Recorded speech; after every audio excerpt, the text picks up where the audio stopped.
The majority of the grades of your grades are going to be based on the 2 midterms and the final exam.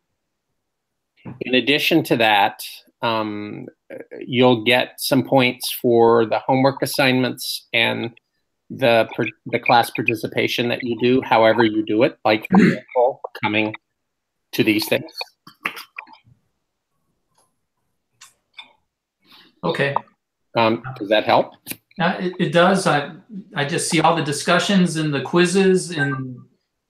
Well, those discussions we're not doing any of those. The only ones that we're doing that you see, and you shouldn't be able to see them anymore because I hid them, is the quizzes, basically. Oh, okay. Okay. We may do some discussions, but that remains to be seen.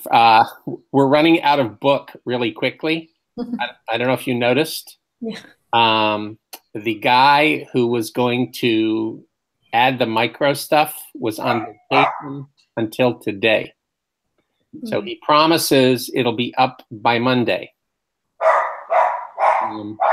Unfortunately, he's in Portland. And so Monday at midnight in Portland is later than it is here. So we'll see. That's my dog. Yeah, it's fine. Be right back. We are child and pet friendly here. Hey, buddy. Well, we'll wait till Michael gets back and then we'll get started.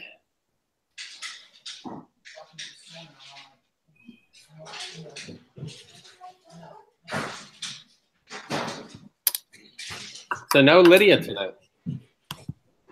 It's not.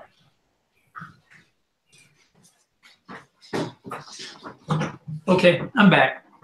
All right. So your getting up and walking away reminded me to start the broadcast. So that was a good thing.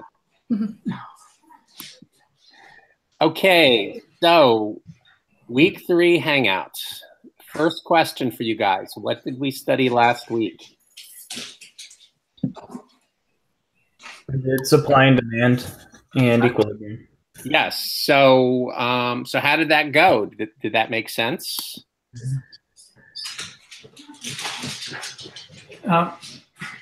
It made sense and it was all confusing to me. Okay. Well, it's kind of like most things. You get better with practice, and the way you learn that stuff is with problems. So we're going to be doing lots of problems. You know, as you all know, assignment 4 was due today, and you guys all turned it in. So how did your groups work out? Mike? Well, I sent an email out a couple days ago to reach out to them, and we met last night on the phone. Yep. And we wrapped things up this morning. So okay, not too bad. Well, group work does have a learning curve, and hopefully your group will get on board. I know that Martha now has a better idea of what's involved because we spoke by phone today. So I think it will be better the second time around.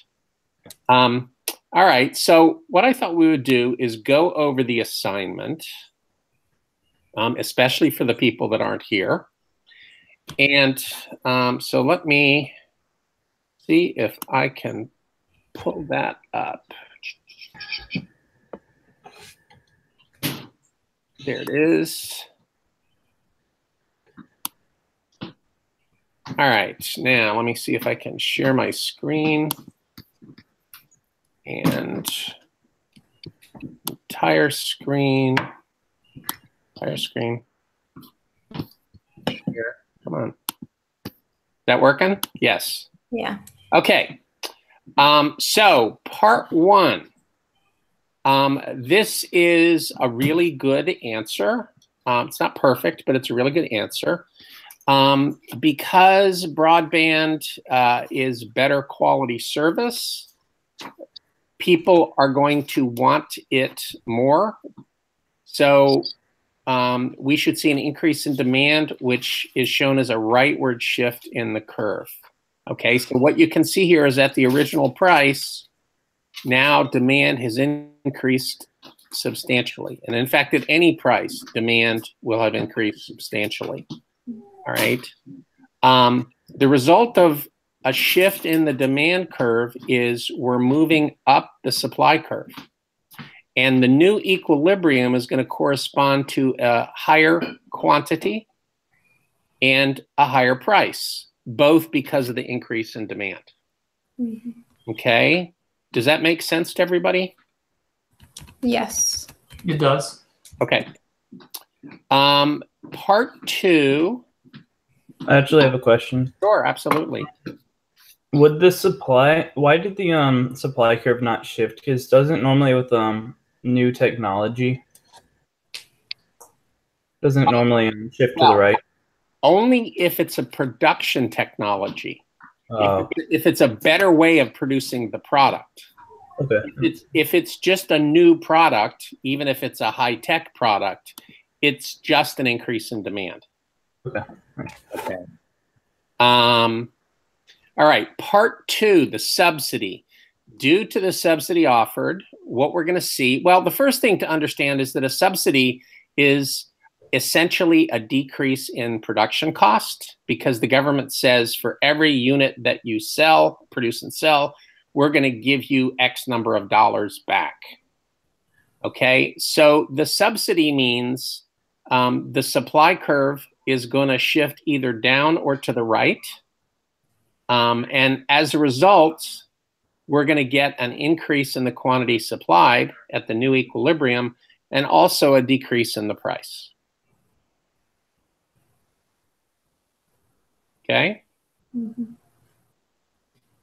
It's always a good thing when you're done with the problem to take a step back and say, does the graph make sense to me? And in this case, I think it does. The subsidy is going to reduce the price to consumers. And at a lower price, they're going to end up wanting to increase their quantity demanded, move along the demand curve. So anytime a curve shifts, anytime one curve shifts, you're moving along the other curve. In this case, because it's a shift in supply, you're moving along the demand curve. If you're moving along the demand curve, the law of demand holds, which means that price and quantity are going in opposite directions. In the previous case, since we were moving along the supply curve, the law of supply holds, which says that price and quantity go in the same direction at the same time. So higher price, higher quantity. Okay. Hearing nothing, I will proceed. Okay, now here's the hard part. The hard part is putting them together. Okay. In general, when both curves shift, you're going to only be able to tell for sure what happens to one variable, either the price or the quantity, but not both. And the reason why is because the answer depends on how you draw the graph. And what that really means is the answer depends on whether the supply shift is greater than or less than the demand shift. If you go back to parts 1 and 2, in part 1, demand went up, and that did what to the quantity? Higher demand?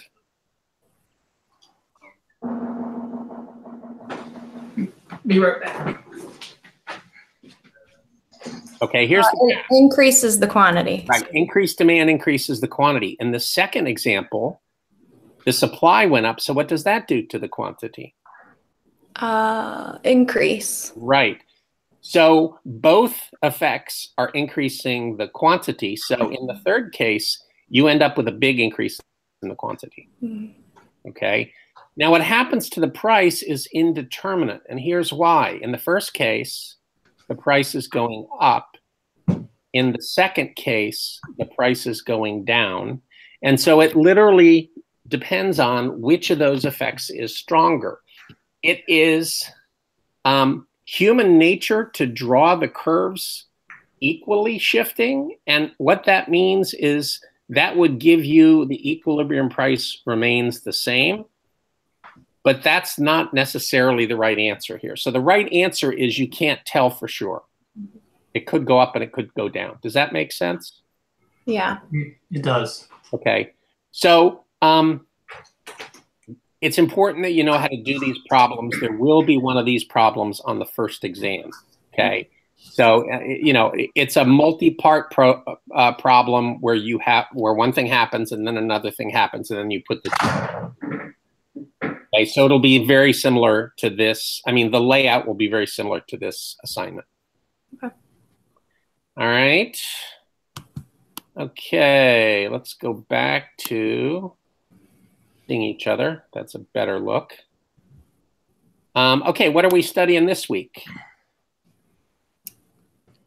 What should we be studying this week? I was going to say, I think I just finished applications of supply and demand. And the next one is it elasticity? It's elasticity. I think I just started that one. Yeah. Elasticity is a fairly technical topic, but it really boils down to a very simple question. Engineers love elasticity. Okay, elasticity answers the question, how much? Okay, we know that the law of demand says if something goes on sale, people buy more of it, right? Mm-hmm. But the law of demand doesn't tell us how much more they buy. The answer to that question is answered by the price elasticity of demand. It's just a measurement of how much quantity demand increases in percent terms when there's a decrease in the price or an increase in the price. So it goes both ways, okay, right? The formula for elasticity, and there are a whole bunch of different kinds of elasticities, but the basic formula is the same. It's the percentage change in the quantity divided by the percentage change in whatever you're looking at. In this case, it's the price. So it could be the quantity supplied. It could be the quantity demanded. You know, it could be lots of things. Mm. Okay, so my advice to you is don't get hung up on the math. If you were a professional economist, you would need to be able to do all that math. The questions that, you know, what you need to learn is the concept, basically. Okay? So since you may not have finished that module yet, you know, let's wait until next week to talk more about elasticity when you have some specific questions to ask. Okay. All right. Through the magic of the internet, sometime between now and Monday, the next module will show up. Actually, all the rest of the micro modules will show up. And so, you know, Bracken is a very good guy. He's the guy who's doing this. And I have every confidence in him, knowing that things sometimes go wrong. But we're going to hope for the best at this stage. Okay. Oh, and the other thing that I'll do is I'll send out an email when it happens so that you know that, that everything is done at that point. Okay. So the first exam is a week from Friday. Okay. Some people need to get caught up on the modules. Some people need to get caught up more than you guys on the modules. Let me know if I can help. Let me know how I can help. Let me know if something else is going on. You know, the worst thing that you can do in an online class is just disappear because I can't see you. Okay. My plan for next Wednesday is to basically review for the exam. So your task is to figure out everything that you don't understand and bring questions to the Hangout. Okay? And I will be prepared to talk a fair amount about consumer behavior, consumer equilibrium, which is the topic of the very next module. Okay. All right. Anybody have questions for now? Are there any more assignments before the exam? No. Okay. I don't think we have time, frankly. Okay. You guys would be better, your time would be better spent figuring out what it is that you're not clear on. Where do I start? Yeah, at the beginning. So, you know, make a list of questions. And if you have a lot of them, and that's fine, ideally send them to me in advance so I can start thinking about how, you know, how to answer those questions for you. Okay. All right. In the meantime, you know how to reach me. And have a good rest of the week. Enjoy the weather. Well, thank you. Sorry for the interruption. Oh, no problem. Really.